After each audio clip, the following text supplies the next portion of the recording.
अस्सलाम वालेकुम नाज़रीन, कुछ बहुत अहम तरीन अपडेट्स आपके साथ शेयर करेंगे। आज ईरान इसराइल वाली जो जंग है वो छठे से सातवें रोज़ में दाखिल हो चुकी है और जहाँ पर क्रिटिकल और क्रूशल टाइम्स चल रहे हैं पूरे खत्ते के अंदर, वहाँ पर एक अहम तरीन मुलाकात, एक बड़ी मुलाकात, एक पावर लंच कल पाकिस्तानी रात के 10 सवा 10 बजे और वहाँ के ऑब्वियसली 1:30 पौने 2 बजे के करीब मुलाकात हुई फील्ड मार्शल आसिम मुनीर और अमरीकी सदर डोनाल्ड ट्रंप के माबैन।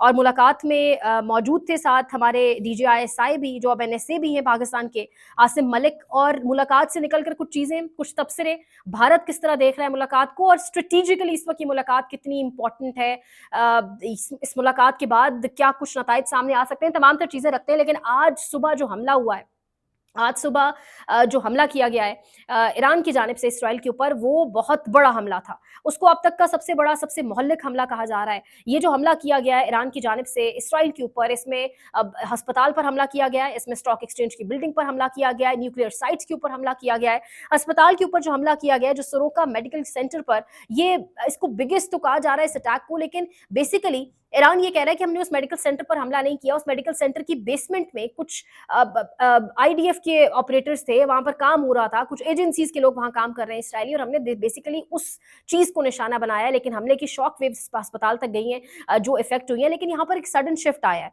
इससे पहले हमने देखा है गजा में अस्पतालों को तबाह कर दिया गया।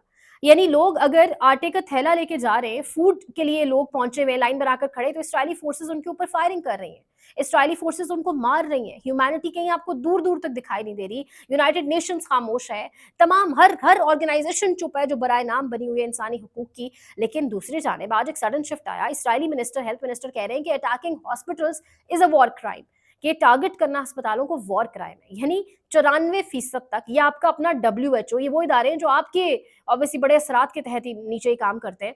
आपका WHO कह रहा है कि 94% हॉस्पिटल्स नॉन ऑपरेशनल हो गए गजा के अंदर। आपका WHO कह रहा है कि 36 में से 17 अस्पताल गजा के अंदर जो है वो काम करना छोड़ गए इसराइली फोर्सेस की वजह से, जो डैमेज हुआ उन्हें। लेकिन आज आप कह रहे हैं कि अस्पतालों को टारगेट करना अनएथिकल है, वॉर क्राइम है। ये एक सडन शिफ्ट है। अभी मैं जब वीडियो शुरू करने से पहले ट्विटर देख रही थी, जो इसराइली लोग अपनी जुबान में जो ट्वीट्स करते हैं, तो किसी ने ट्रांसलेट किया हुआ है उसको, और रजी ताहिर साहब ने गालिबन किया हुआ है ट्विटर के ऊपर, बड़ी अच्छी वो भी कवरेज दे रहे हैं, आप पूरी वॉर की, उनको ट्विटर पर जाके फॉलो भी कर सकते हैं। तो उन्होंने बाकायदा तौर पर लिखा हुआ है कि अब उस ट्विटर सारिफ ने लिखा हुआ है कि वो हमें आहिस्ता आहिस्ता गजा में तब्दील कर रहे हैं। तो वाकई में Tel Aviv is turning into Gaza. अल्हम्दुलिल्लाह लग ऐसे रहा है कि वक्त के साथ साथ टेल अवीव जो है वो गजा किसी सूरत हाल, वही रबल, वही जिस तरीके से मलबे के ढेर आपको दिखाई दे रहे हैं, जिस तरीके से जो आज हमला किया गया, उसको अब तक का सबसे बड़ा मोहलिक, सबसे बड़ा खतरनाक हमला कहा जा रहा है। छठे से सातवें रोज में ये जंग दाखिल हो चुकी है। जिस तरीके के मिसल्स इस्तेमाल किए गए इस हमले के अंदर, वो भी बड़ा स्ट्रेंज और बड़ा अजीबो गरीब है। जो मिसल्स कल रात ईरान ने इस्तेमाल किए, शायद ये वो मिसल्स है जो ईरान ने संभाल कर रखे हुए हैं कि अगर जंग बढ़ती है या मामला किसी और तरफ जाते हैं या अमरीका इंटरवीन करता है तो हम इस्तेमाल करेंगे। अब यहाँ पर जो हमले किए गए ना ईरान की जानिब से, वो किए गए मोसाद के हेडक्वार्टर्स के ऊपर। इसके साथ साथ किए गए हमले इंटेलिजेंस एजेंसी अमान के ऊपर, और इनका एक इदारा है यूनिट 8200। इसकी मैंने बाकायदा एक रिपोर्ट पढ़ी है कि ये जो यूनिट 8200 इदारा है, ये एजेंसीज के नीचे एक ज़ेली इदारा जो काम करने वाला होता है वो है। ये साइबर वॉरफेयर, सिग्नल्स इंटेलिजेंस और इन तमाम तर चीज़ों पर काम करता है। पूरी दुनिया के अंदर जितने भी जो ऑपरेशन साइबर वॉरफेयर के जो किए जाते हैं, ऑपरेट किए जाते हैं, वो इसी इदारे की हेल्प से किए जाते हैं। हसास तरीन और जदीद आलात इस इदारे के अंदर मौजूद हैं। इसी इदारे ने हिजबुल्लाह की फौजी क़यादत को भी निशाना बनाया। इसी इदारे ने ईरान के जौहरी रिएक्टर को 2010 में अटैक भी किया। इस यूनिट 8200 इदारे को बाकायदा तौर पर ईरान ने हमला किया इस पर, इसके साथ साथ मोसाद के हेडक्वार्टर्स पर और इंटेलिजेंस एजेंसी अमान के ऊपर। तो ये इस वक्त बहुत बड़ी ऑब्वियसली स्ट्रेटेजिक कामयाबी ईरान इसको अपनी कह रहा है। फिर तेल अवीव की तबाही अपनी जगह मौजूद है। फिर जिस तरीके से मिनिस्टर्स सामने आ रहे हैं और वो कह रहे हैं हम बड़े मुश्किल दिनों से गुजर रहे हैं, लेकिन हिरोशिमा और नागासाकी याद रखें। यानी वो धमकी दे रहे हैं, क्योंकि हिरोशिमा और नागासाकी पर तो बॉम्बिंग हुई थी, न्यूक्लियर बॉम्बिंग हुई थी, तो वो क्या वो कौन सी धमकी देने की कोशिश कर रहे हैं। अल जजीरा पर पाबंदी लगा दी है, और आज तो उनके मिनिस्टर पैनिक में सुबह सुबह सामने आए और उन्होंने आके कहा है कि अल जजीरा जो है वो अगर कोई देख भी रहा है तो उसकी इत्तला पुलिस को दे। यानी ये आप देखें इस वक्त हालत हो चुकी है। और जब हम बार बार इसको कहते हैं ना कि ये इस वक्त सिचुएशन नॉर्मल नहीं है, पाकिस्तान के डोर स्टेप के ऊपर लाकर एक लॉबिंग करके प्रो इसराइली हुकूमत बिठाने का मकसद पाकिस्तान को टारगेट करना, पाकिस्तान को ट्रैप करना है, पाकिस्तान से इसराइल को एक्सेप्ट करवाना है, या वल्लाह आलम क्या है।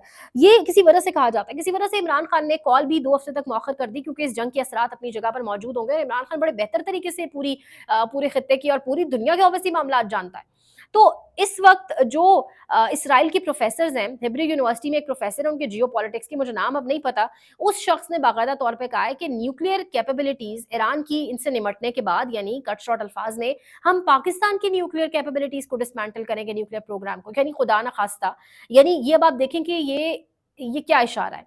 ये जो ईरान के न्यूक्लियर प्रोग्राम की बातें हैं ना, ये नेतन्याहू ने कोई आज कल 10 महीने पहले, 2 साल पहले नहीं की।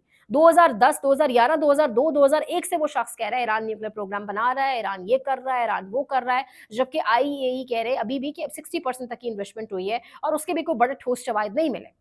लेकिन नेतन्याहू ने क्योंकि अटैक कराना था ईरान पे, क्योंकि उसने वो जो एक अब्राहम अकॉर्ड्स के तहत इस्राइल कहता है कि हम आगे चलेंगे, इस्राइल कहता है कि हम ऑब्वियसली पूरे खत्ते के अंदर पूरे खत्ते का हम बाप बने, क्योंकि अमेरिका हमारे पीछे खड़ा है। तो वो तो इस्राइल ने फिर करना था अटैक, और उस वजह से हो गया। लेकिन अब जो कोशिश की जा रही है, जब हम बार बार कहते हैं कि इसकी इंपॉर्टेंस है, इसकी सिग्निफिकेंस है, ये मामला इतना सादा नहीं है, आपके ईरान के साथ 100 इख्तिलाफात हो सकते हैं। इस वक्त ईरान के साथ एक सीसा पलाई दीवार बनकर खड़े होना, हर तरह से उनके साथ खड़े होना बहुत जरूरी है। हर तरह से खड़े होना बहुत जरूरी है। और इस तमाम तो सिचुएशन में जो कल मुलाकात हुई, अगर अब उस पर आ जाएं, कल फील्ड मार्शल आसिम मुनीर की और डोनाल्ड ट्रंप की मुलाकात हुई। घंटे की मुलाकात थी जो 2.25 घंटे में कन्वर्ट हो गई। 2.25 घंटे डिस्कशंस होती रही। ISPR ने जो प्रेस रिलीज जारी की, जो 8 से 9 पैराग्राफ्स के ऊपर है, उसमें तो कहा गया जी के मुआहदे, तजारती मुआहदे और इन तमाम तर चीज़ों पर बातचीत हुई है। और पाकिस्तान इंडिया जो मामला थे, और शुक्रिया अदा करने के लिए डोनाल्ड ट्रंप ने भी कल कहा। लेकिन ऑब्वियसली ये पॉसिबल नहीं था कि ईरान की बात ना हुई होती। अब डोनाल्ड ट्रंप ने बाहर आकर बता भी दिया, और उसने कह भी दिया कि ईरान वाले मामले के ऊपर बात हुई है। और डोनाल्ड ट्रंप ने कहा कि ईरान वाले मामले के ऊपर जो बातचीत हुई है हमारी, उस पे बेसिकली वो उसने कहा कि जो फील्ड मार्शल आसिम मुनीर है, वो मेरे साथ इत्तेफाक कर रहे हैं, और ईरान को इनसे बेहतर कोई नहीं जानता, यानी पाकिस्तान से बेहतर ईरान को कोई नहीं जानता। और इस पर फील्ड मार्शल ने मेरे से इत्तेफाक भी किया। साथ डोनाल्ड ट्रंप ये भी कह रहा है कि वो इसराइल को बुरा नहीं समझते, यानी पाकिस्तान के बारे में या फील्ड मार्शल के बारे में वो कह रहा है। ऑब्वियसली पाकिस्तान को रिप्रेजेंट कर रहे थे वो, कि वो इसराइल को बुरा नहीं समझता। तो इसराइल को पाकिस्तान बुरा तो बड़ा छोटा लफ्ज़ है। पाकिस्तान इसराइल को एक लिटरली हराम स्टेट समझता है। हमारा कुरान, हमारा दीन, हमारा आइन, सब कुछ हमें ये कहता है कि इसराइल को हम नहीं मानेंगे, कभी नहीं मानेंगे। इसकी कोशिशें पास्ट में भी की गई, बहुत लोग कहते हैं। प्रेजेंट में उम्मीद है कल ऐसी कोई बात नहीं की गई होगी। पाकिस्तान को रिप्रेजेंट कर रहे थे फील्ड मार्शल साहब, और उम्मीद है कि जब ये मुलाकात खत्म हुई होगी तो उन्होंने प्रॉबली परसुएट किया होगा और अपना पॉइंट ऑफ व्यू रखा होगा डोनाल्ड ट्रंप के सामने कि ना अटैक करें आप ईरान के ऊपर, ना ईरानी लोग इसको पसंद करते हैं, ना हमारे लोग इसको पसंद करते हैं, ना ये बेहतर होगा, ना ईरानी इस तरह से डरने वाले हैं अटैक और इस सब के ऊपर। उम्मीद है कि ये यही कहा होगा डोनाल्ड ट्रंप को, और अपना पॉइंट ऑफ व्यू रखना सामने मकसद था। डोनाल्ड ट्रंप को मनवाना या उसको इस पॉइंट पर लाना, ऑब्वियसली वो डोनाल्ड ट्रंप की अपनी मर्जी है। लेकिन जिस तरह इमरान खान ने भी 2010 या 2009 में गालिबन जब बात हुई इमरान खान से भी ईरान और अमेरिका के ताल्लुकात के ऊपर, जब भी हुई, इससे पहले भी बहुत सारे क्लिप्स भी शेयर हो रहे हैं, तो इमरान खान ने हमेशा कहा कि मेरा काम था अपना पॉइंट ऑफ व्यू रखना, और पॉइंट ऑफ व्यू यही होना चाहिए कि एंटी मिलिट्री सोल्यूशंस की तरफ जाया जाए। पहली बात है, कौन सा मिलिट्री सोल्यूशन और क्यों? ये जंग इसराइल ने शुरू की, इसराइल की जंग है, वो खुद लड़ेगा, वो लड़ ही नहीं सकता, हफ्ते बाद वो तबाह हो जाएगा। तो इसराइल की मदद को अमेरिका क्यों बीच में आके कूदेगा? सवाल तो ये है। और अगर अमेरिका को इसमें किसी और मुल्क की मदद भी चाहिए तो कोई और मुल्क क्यों मदद करेगा, वो भी इस्लामी मुल्क, और वो भी फिर एटमी मुल्क। तो उम्मीद है कि कल इस मुलाकात से निकल कर पाकिस्तान के लिए, खित्ते के लिए, इस्लामी ममालिक के लिए, इस्लामी बरादर ममालिक के लिए, खास तौर पर जो अभी ईरान की सिचुएशन है उसके लिए निकल कर अच्छी चीज़ें सामने आएंगी। क्योंकि पाकिस्तान के लोग लिटरली इस वक्त रातों को सो नहीं पा रहे, ईरान के लिए दुआएं कर रहे हैं। सबकी दुआओं में ईरान है। हमारे अगेंस्ट 100 इख्तिलाफात हो सकते हैं, हमारे तो बस अंदर कूट कूट के वो शिया सुन्नी और वो चीज़ें डाली गई हैं, वो सब चीज़ें सेट असाइड है। इस वक्त मुकाबला ईरान का यहूदी से है। यहूदी हर मुसलमान का दुश्मन है। यहूद नसारा हमारे कभी दोस्त नहीं हो सकते। हमारा कुरान हमें कहता है, हमें आइन कहता है कि हमने इसराइल को कभी एक्सेप्ट नहीं करना। तो अब कुरान से ऊपर तो खैर कोई चीज़ नहीं, आइन भी नहीं है, बट ये सारी सिचुएशंस अपनी जगह पर मौजूद हैं। इस तमाम तर सिचुएशन के अंदर मुलाकात बहुत अहम थी, बड़ी सिग्निफिकेंट थी। इसलिए उम्मीद है कि इससे निकल कर नताइज भी अच्छे आएंगे। मजीद अपडेट्स अगले व्लॉग में देंगे। अल्लाह ईरान का, पाकिस्तान का, तमाम इस्लामी ममालिक का हामी और नासिर, और तौफीक दे इस्लामी ममालिक को कि वो अपने बरादर मुल्क के साथ खड़े हों। और इस वक्त जिस तरीके से बर्बरियत करने की कोशिश इसराइल कर रहा है, जिसका मुंह तोड़ जवाब ईरान दे रहा है, उसमें वो कामयाब ना हो सके। Like, share, subscribe, comment section में फीडबैक का इजहार भी करें। ख्याल रखें। अल्लाह निगहबान।